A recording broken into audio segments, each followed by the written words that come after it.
Nakiisa ang Danau City PNP sa lokal na pamahalaan ng Danau City, mga tauhan ng City Disaster Risk Reduction and Management Office at Safari Volunteers sa pamamahagi ng pack meals para sa mga 47 na pasaherong na stranded na pansamantalang dinala sa CDRRMO Evacuation Center sa Bang Danau City nitong ika-26 ng Setyembre ng taong kasalukuyan.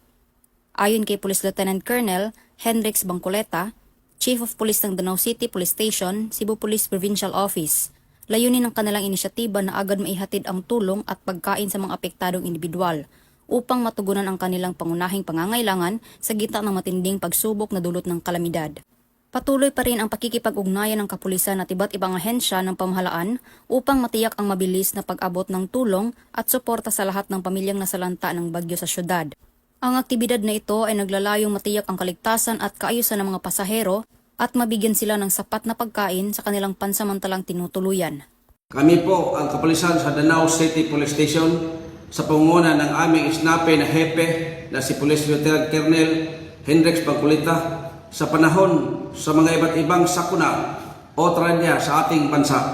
ay handa po kaming magbigay ng anumang tulong sa aming mamayang Pilipino in collaboration sa aming local government unit na palaging sumusuporta sa aming mga programa.